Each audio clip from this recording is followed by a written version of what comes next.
आज का हमारा टॉपिक है अल्पकाल में उत्पादन फलन, यानी उत्पत्ति के नियम या प्रतिफल के नियम। Production function in the short run, laws of returns. कल जो डिस्कस किया था हमने वो उत्पादन फलन के बारे में किया था। आज उसी को अपन आगे बढ़ा रहे हैं। कल अपन ये डिस्कस कर चुके थे कि अल्पकाल क्या होता है और दीर्घकाल क्या होता है। तो जब अल्पकाल में एक फर्म उत्पादन के कुछ साधनों को स्थिर रखकर अन्य साधनों की मात्रा में परिवर्तन करती है, उसे उत्पादन की मात्रा में जिस प्रकार के परिवर्तन होते हैं वे अल्पकालीन उत्पादन फलन के विषय है तथा उत्पत्ति के नियमों अथवा परिवर्तनशील अनुपातों के नियम के नाम से पुकारे जाते हैं। उत्पत्ति के 3 नियम होते हैं: उत्पत्ति वृद्धि नियम, उत्पत्ति समता नियम और उत्पत्ति ह्रास नियम।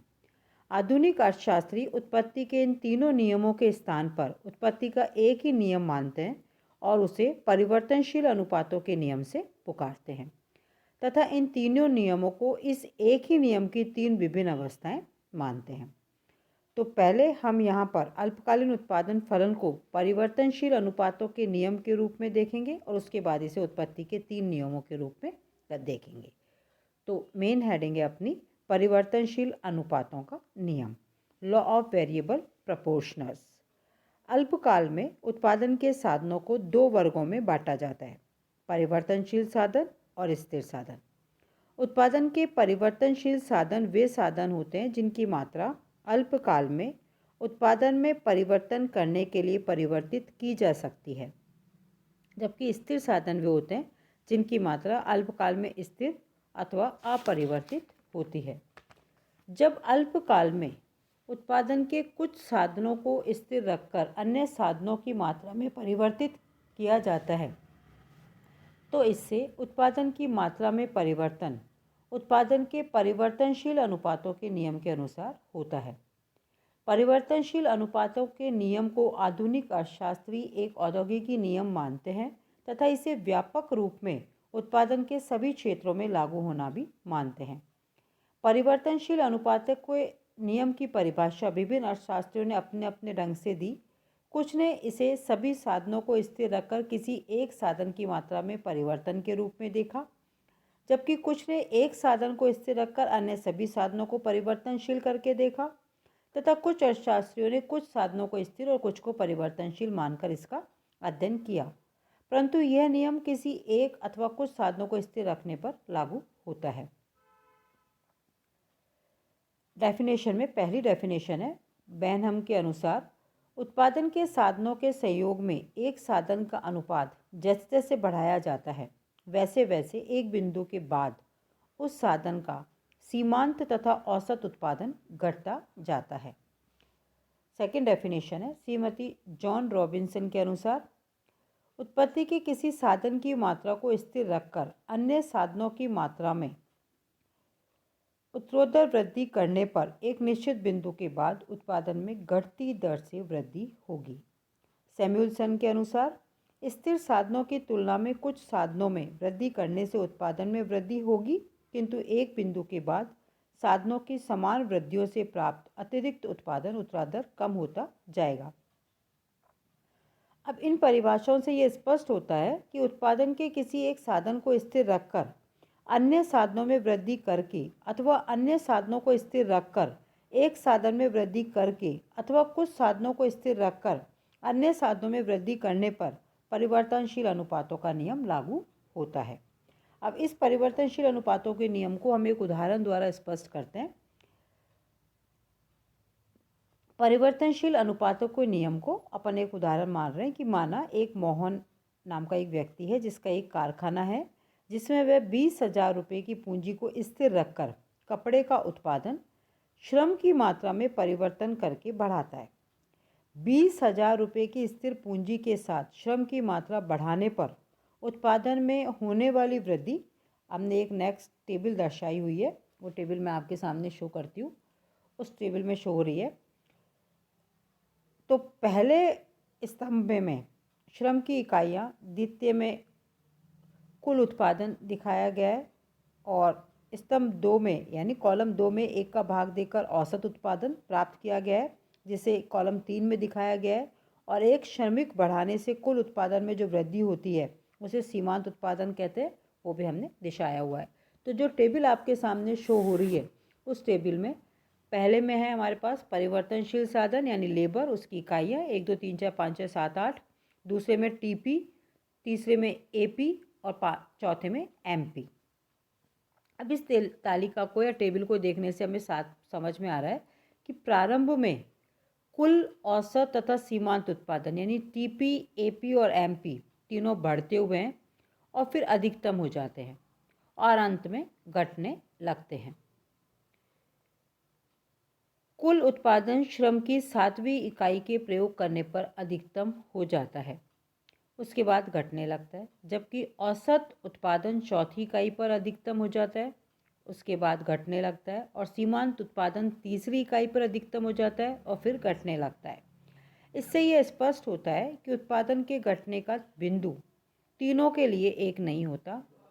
पहले एमपी घटता है, फिर एपी घटता है और फिर टीपी घटता है, परंतु अंत में तीनों में ही घटने की प्रवृत्ति पाई जाती है। तो इसको एक ग्राफ से भी हम स्पष्ट कर सकते हैं और उस ग्राफ को मैं आपके सामने शो करती हूँ। उस ग्राफ ये हो रहा है। अब इसको मैं एक्सप्लेन कर रही हूँ, इसको ध्यान से देखना है कि हमारे डायग्राम में टीपी एक बिंदु एफ के तक बढ़ती दर से बढ़ता है और उसके बाद एक बिंदु एच तक घटती दर से बढ़ता है।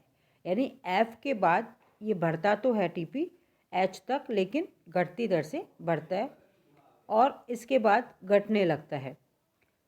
टीपी के बाद एमपी तथा एपी भी बढ़ते हैं और जब टीपी का एफ मोड़ का बिंदु होता है तब तक टीपी बढ़ती दर से बढ़ता है और एमपी भी बढ़ता है और एमपी इस मोड़ बिंदु पर अधिकतम होता है।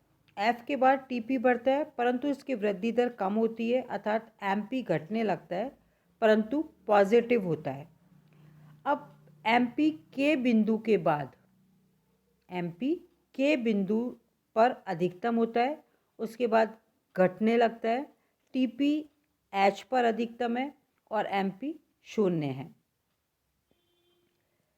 एच बिंदु के बाद टीपी घटने लगता है क्योंकि एमपी ऋणात्मक हो जाता है। टीपी, एपी और एमपी का बढ़ना, घटना और ऋणात्मक होना वास्तव में परिवर्तनशील अनुपातों के नियम की 3 अवस्थाएं हैं। यानी हम इसको ये कह सकते हैं कि प्रारंभ में तीनों बढ़ते हैं लेकिन तीनों के बढ़ने का दर जो है वो अलग अलग है। टीपी एफ तक बढ़ता है बढ़ती दर से और एफ से एच तक बढ़ता है घटती दर से, यानी बढ़ता तो है लेकिन उसकी रेट कम हो जाती है। एमपी के तक बढ़ता है और उसके बाद कम होने लग जाता है और नेगेटिव हो जाता है फिर बाद में लास्ट में, जहाँ से टीपी हमारा कम होने लगता है। एपी एस तक बढ़ता है और उसके बाद कम होने लग जाता है लेकिन धनात्मक रहता है, ऋणात्मक नहीं होता। तो बेसिकली ये तीनों परिवर्तनशील अनुपातों की 3 अवस्थाएं हैं और इन तीनों अवस्थाओं को हम अलग अलग डिस्कस करेंगे। इसमें मैं पहली अवस्था जो हमारी बढ़ते प्रतिफल की अवस्था है वो ले रही हूँ। तो इस अवस्था में परिवर्तनशील साधन श्रम की उत्तरोत्तर इकाइयाँ बढ़ाने से स्थिर साधनों का अधिक अच्छा उपयोग होने लगता है। इसलिए उत्पादन में वृद्धि परिवर्तनशील साधन में की गई वृद्धि से अधिक तेजी से होती है और यह स्थिति हमारी श्रमिकों की चौथी इकाई तक रहती है। इस स्थिति का अंत उस समय होता है जब एपी अधिकतम और एमपी के बराबर पहुंच जाता है। हमारे जो डायग्राम है उसमें यह स्थिति श्रम की ओएन मात्रा लगाने पर पहुंचती है। प्रथम अवस्था में एक सीमा तक टीपी बढ़ती दर से बढ़ता है जब तक एमपी बढ़ता हुआ होता है, परंतु उसके बाद घटती दर से बढ़ता है। हमारे डायग्राम में कुल उत्पादन एफ बिंदु तक बढ़ती दर से बढ़ रहा है। इस बिंदु तक एमपी बढ़ता हुआ है कि एमपी के बिंदु तक ठीक एफ बिंदु के नीचे अधिकतम है।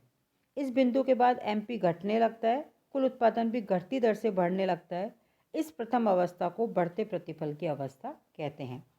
अब दूसरा आता है द्वितीय अवस्था अथवा घटते प्रतिफल की अवस्था। प्रथम तथा तृतीय अवस्था के मध्य की अवस्था परिवर्तनशील अनुपातों के नियम की सबसे महत्वपूर्ण अवस्था होती है। यह घटते प्रतिफल के नियम की अवस्था भी कहलाती है और यह अवस्था उस समय प्रारंभ होती है जब एपी घटने लगता है। इस अवस्था में एपी तथा एमपी दोनों घटते हुए होते हैं, परंतु कुल उत्पादन घटती दर से बढ़ता हुआ होता है। यह अवस्था उस समय समाप्त होती है जब टीपी अधिकतम और एमपी शून्य पर पहुंच जाता है। यह अवस्था हमारे डायग्राम में श्रम की 7वीं इकाई पर ओएम मात्रा लगाने पर पहुंचती है। केवल यही अवस्था है जिसमें उत्पादन संभव और लाभदायक होता है, क्योंकि टीपी अधिकतम होता है। इस सेकेंड स्टेज को घटते प्रतिफल की अवस्था कहते हैं। तीसरी आती है हमारी तृतीय अवस्था अथवा ऋणात्मक सीमांत प्रतिफल की अवस्था। यह अवस्था उस समय प्रारंभ होती है जब परिवर्तनशील साधन की इकाइयाँ बढ़ाने से टीपी बढ़ने के स्थान पर घटने लगता है, एमपी ऋणात्मक हो जाता है और यह श्रम की 8वीं इकाई से श्रम की ओएम मात्रा से अधिक मात्रा लगाने पर यह अवस्था प्रारंभ होती है। यह अवस्था उस समय प्रारंभ होती है जब स्थिर साधन की कम मात्रा के साथ परिवर्तनशील साधन की अत्यधिक मात्रा को कम करना पड़ता है। व्यवहार में कोई भी उत्पादक इस अवस्था में उत्पादन नहीं करना चाहता है। इस तृतीय अवस्था को ऋणात्मक सीमांत प्रतिफल की अवस्था भी कहते हैं। अब ये जो अवस्था है, इसके बाद इसकी कुछ मान्यताएं हैं, यानी परिवर्तनशील अनुपातों का नियम जो है वो मान्यताओं पर आधारित है। पहला, उत्पादन के साधनों अथवा आदाओं के सहयोग में परिवर्तन किया जा सकता है। दूसरा, उत्पादन के कुछ साधन परिवर्तनशील तथा कुछ साधन स्थिर होते हैं। तीसरा, परिवर्तनशील साधन की सभी इकाइयाँ समरूप होती है। चौथा, औद्योगिकी दी हुई होती है और उसमें कोई परिवर्तन नहीं होता। पाँचवां, यह नियम केवल अल्पकाल में ही लागू होता है क्योंकि दीर्घकाल में सभी साधन परिवर्तनशील होते हैं। और छठा, इस नियम का संबंध वस्तु की भौतिक इकाइयों से होता है। तो ये हमने पढ़ा परिवर्तनशील अनुपातों का नियम, और उसमें तीनों अवस्थाएं हमने डिस्कस करी, पहली अवस्था, दूसरी अवस्था और तीसरी अवस्था। और इसके आगे जो हमारा नेक्स्ट टॉपिक होगा हम उसमें होगा कि परिवर्तनशील अनुपातों के नियम की विभिन्न अवस्थाओं की व्याख्या करेंगे। अभी हमने डिस्कस करा, अब हम इसकी एनालिसिस करेंगे। आज के लिए इतना ही।